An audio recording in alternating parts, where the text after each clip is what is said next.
Alicia García Bergua dice que este libro de ensayos no es un libro académico, pero a mí me resulta gozoso y al mismo tiempo me parece con mucho rigor, ¿verdad? Sí, bueno, es un libro que yo no quería hacerlo en un plan académico, pero es un libro para el que investigué y leí mucho y reflexioné mucho. Es un libro hecho durante 4 años seguidos, o sea que esto, pues sí, hay mucho trabajo invertido en este libro. La lucha con la zozobra se refiere a uno de mis poetas preferidos, que es Javier Villaurrutia. Y bueno, también está Jorge Cuesta, que me da mucha impresión que no hablas de que se suicida, digamos, ¿no? Lo que hablas precisamente es de la poesía de cada uno y de lo que ellos aspiraban, digamos, a cumplir o a no cumplir sus líneas eróticas, ¿verdad? Sí, bueno, es que es un problema con los contemporáneos y en general con la vida de los poetas, esto, confundir, convertir la poesía de los poetas en una interpretación de la vida de los poetas. O sea, me parece muy peligroso como mezclar ambas cosas porque, porque la poesía finalmente es un logro existencial, es una libertad emprendida a partir del lenguaje y yo siento que cuando uno empieza a ahondar en las cuestiones existenciales, en las cuestiones vitales, empiezas a alejarte del hecho. Y yo lo que quería era de alguna manera ver ver la empresa libertad, la empresa de libertad que era su poesía, ¿no? Hasta llegar a Octavio Paz, que yo creo que Octavio Paz fue un heredero muy importante de Cuesta y de Villurrutia, ¿no? Y también al final hablas de las mujeres, hablas de Concha Urquiza, nacida en Morelia, Michoacán en 1910, hablas de Rosario Castellanos, un poco me parece para hacer un epílogo que condense esas búsquedas, digamos, ¿no?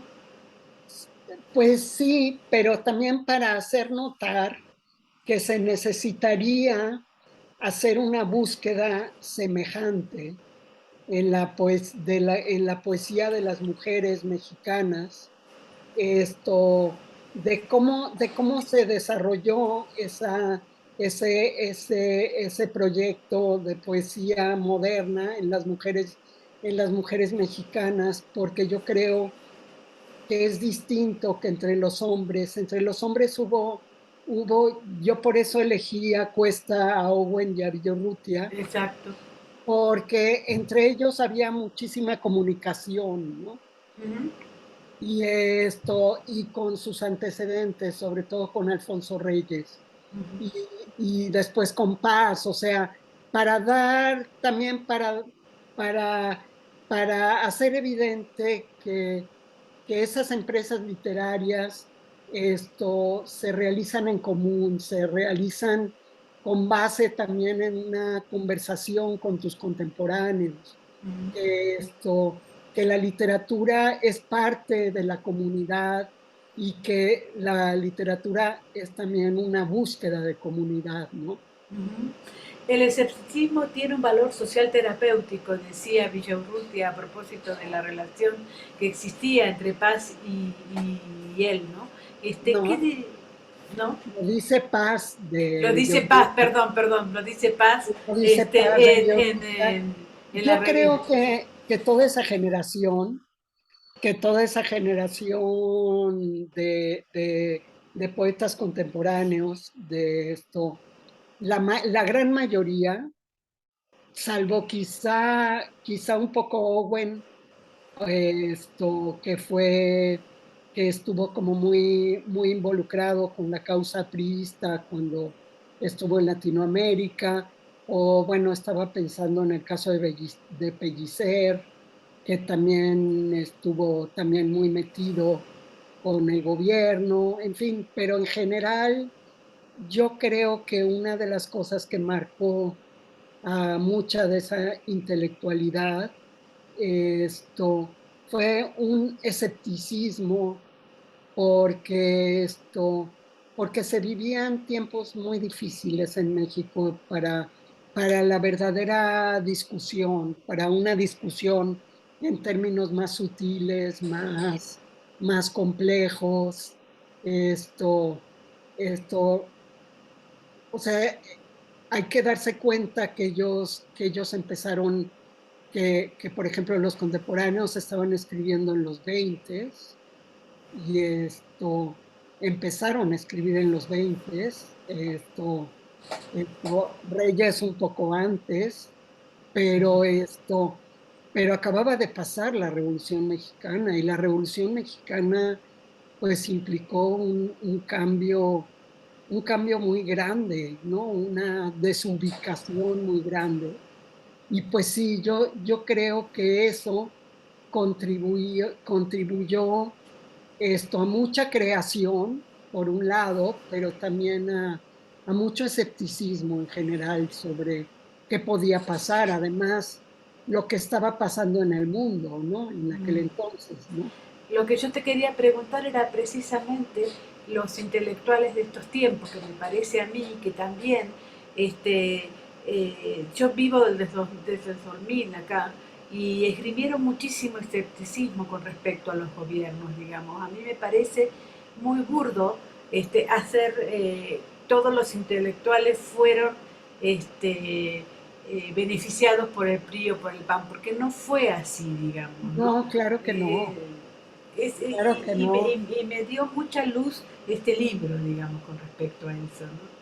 Pues sí, porque yo no, fíjate que es muy curioso, porque yo lo escribí mucho antes que esto, Ujú, y me costó mucho publicarlo.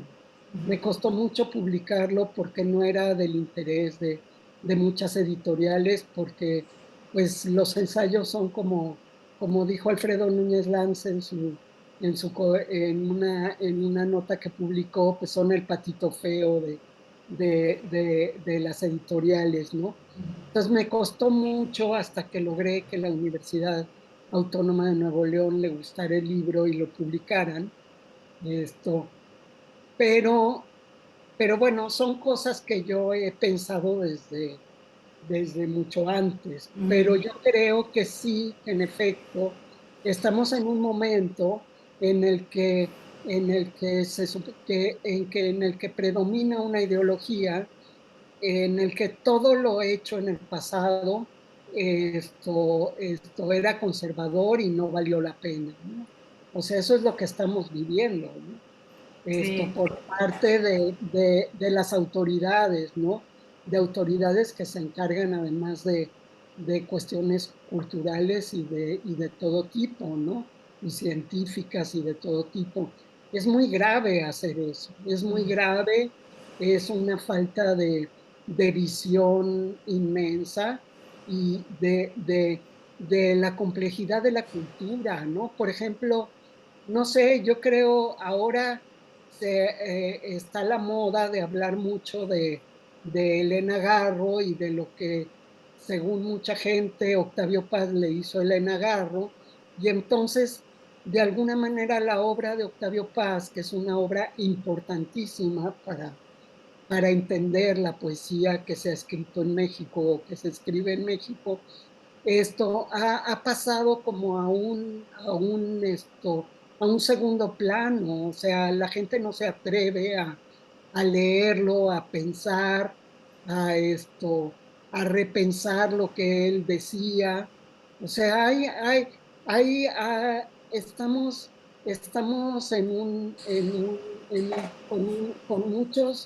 con muchos problemas que yo siempre pensé que ya habíamos trascendido y ya habíamos resuelto en México, y eso a mí me entristece profundamente. sí, porque por otro lado pareciera ser que Octavio Paz ganó el Nobel por haber hecho algunas cosas en torno a Elena Garro, digamos. Yo he leído bastante de la biografía de Elena Garro y Elena Garro este, tenía también un carácter tremendo, digamos, Sí, no, y era una relación súper apasionada y con mucho, a mí me molesta profundamente eso que tú dices con respecto a confundir la vida privada con la vida de escritor, digamos, ¿no? claro, Me pasó lo con mismo las obras. con Sergio Pitol, ¿no? Cuando hablaban de Sí, algunas cosas con algunos escritores jóvenes que yo fui testigo, y digo, es que no fue así, digamos, ¿no? Y si no fue así, ellos sabrán, no lo sabré yo, digamos, ¿no? Me parece un poco eso. claro, claro. Y además, bueno, las obras brillan por sí mismas y las obras, hablan por sí mismas, ¿no? Y entonces, a mí eso de no leer detenidamente las obras y de no preocuparse por tener una visión de las obras tanto valorativa como crítica, me parece peligrosísimo. Yo por eso en este libro, parte de los problemas que yo creo que muchos sentían con este libro es que no lo escribí como los ensayistas académicos Ujú. que ocultan las citas y que ocultan las lecturas, como una especie de aparato que está a pie de página, ¿no? Yo lo que intenté fue que eso, o sea, que mis lecturas fueran compartidas también por los lectores, porque, porque si no cualquier argumentación se vuelve anecdótica, ¿no? Incluso para dar un contexto de cómo de cómo estaba la discusión, con respecto a la ideología y a toda una cuestión toda una serie de cuestiones políticas e históricas, pues más que yo dar una larga explicación que finalmente sería interpretativa, al principio me valí pues de todo lo que Cuesta decía, por ejemplo, de Vasconcelos, que es muy iluminador de lo que de lo que ciertos críticos como él pensaban del gobierno revolucionario de aquel entonces. Entonces es como que yo quise también a través de los textos, es como también dar una visión del contexto que por mucho que uno haga, haga descripciones de lo que se pensaba y de lo que se decía, siempre resulta una descripción.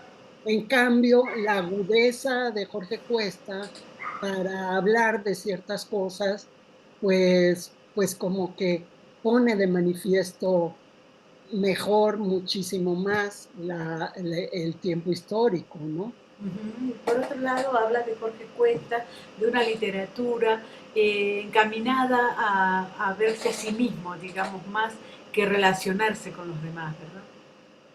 Pues no tanto. Yo creo que Jorge Cuesta consideraba que la introspección Ujú, era la manera de conocerse a uno mismo. ujú, Eso es lo que realmente él pensaba, ¿no? ujú, Que esto, que lo que hacemos los poetas es conocer a los demás a través de una observación muy cuidadosa de nosotros mismos. En general, yo creo que todos los escritores lo hacemos, ¿no? O sea, una observación casi fenomenológica.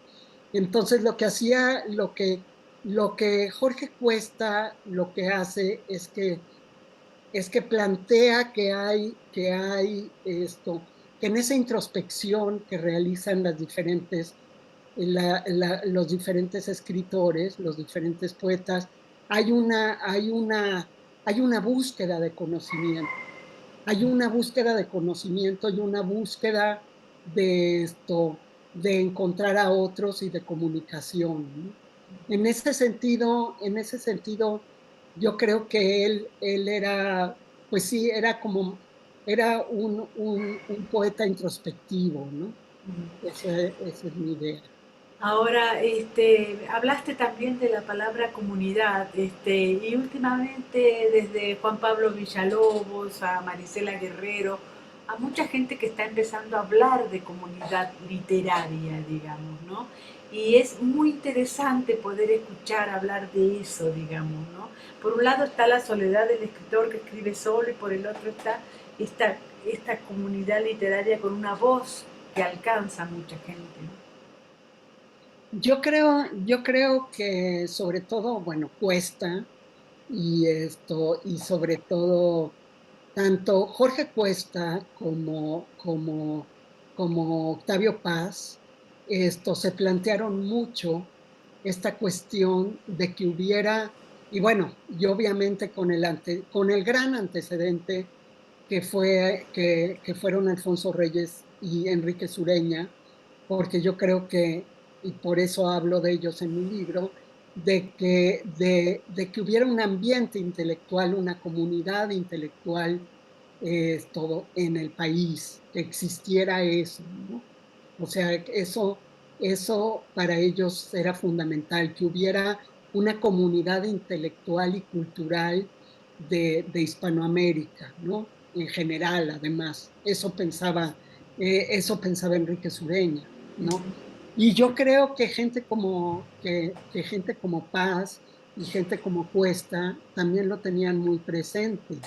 O sea, Cuesta lo tenía en el sentido de que finalmente, de que finalmente esto, por ejemplo, en el caso de este poema gigantesco que es el canto al dios mineral, que bueno, que es un poema muy difícil de interpretar y yo no pretendí tanto eso, sino dar a conocer esto, es como encontrar, o sea, en este poema hay una búsqueda de la propia voz, pero es una voz que se encuentra con otras voces y es una voz que canta en el coro de otras voces, que era lo que estaba buscando Cuesta, una comunidad donde hubiera discusión, donde hubiera conversación. Y esa fue la comunidad que en realidad formó con Villaurrutia y con Owen, ¿no? Y con otros. Pero eso era lo esencial, una búsqueda de comunidad. Y en el caso de Paz, hay como un entendimiento de esto como muchísimo más pleno, ¿no? Y bueno, yo lo digo en el capítulo en relación a Paz, donde digo que bueno, que él en realidad trató como de trascender esta visión de interior y exterior de la persona y de alguna manera hacer una poética donde él el poeta se individualizara frente al lenguaje y no fuera el individuo que se expresara con él. O sea, o sea, la poesía de Paz es como una especie como de reversión de este gran impedimento que yo creo que es en el fondo un impedimento de comunicación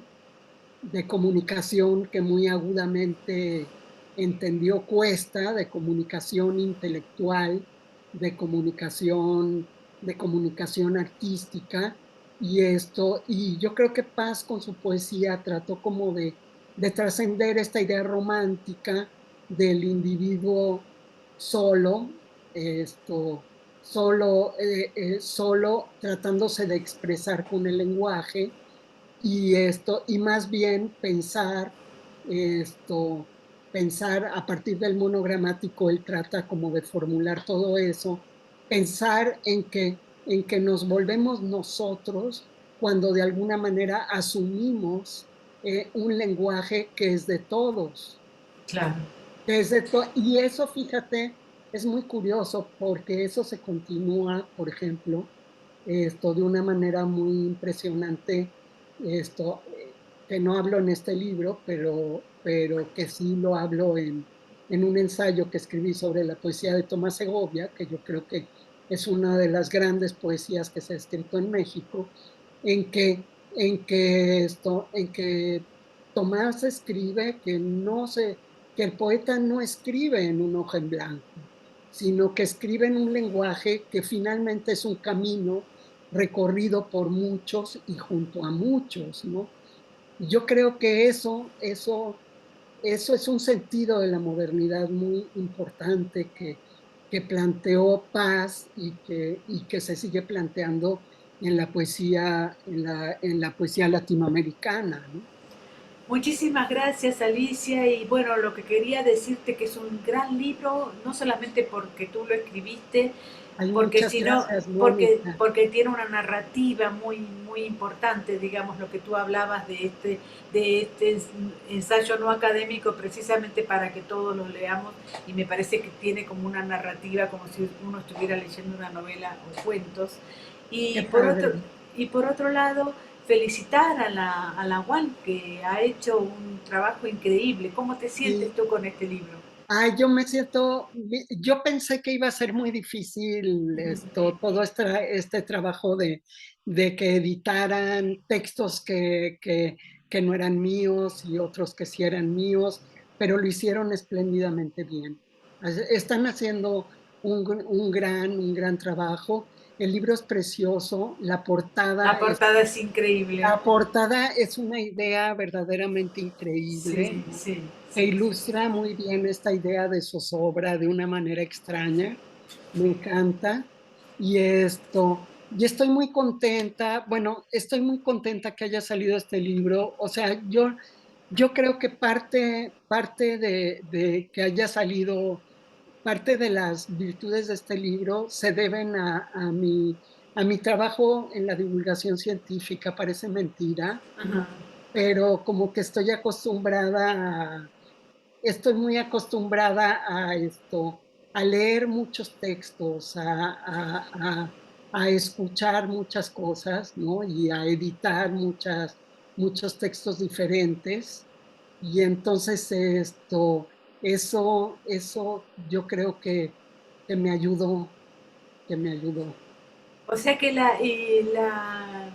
la parte científica te ayudó a organizar este libro de ensayos, es lo que tú dices. Pues sí, porque de alguna manera me ayudó como a pensar, a observar los Ujú, poemas, ujú. un poco desinteresadamente, en plan de conocimiento, de entendimiento de muchas cosas, ¿no? Y sin prejuicios, por otro lado. Y sin prejuicios, sin esta cosa, por Sí. ejemplo, y quitar, por ejemplo, toda esta parte, de tener que hablar de la autobiografía, de la biografía de cada uno, Claro, y o exacto. sea, o sea, como distinguir, me ayudó mucho como, me ayudó como mucho a pensar en marcar muy bien los niveles en los que yo estaba hablando, ¿no? Que eso es lo que ahora se hace más difícil, ¿no? Perfecto. Muchísimas gracias, Alicia. Un beso Oh, enorme. muchas gracias a ti, un beso, hasta luego.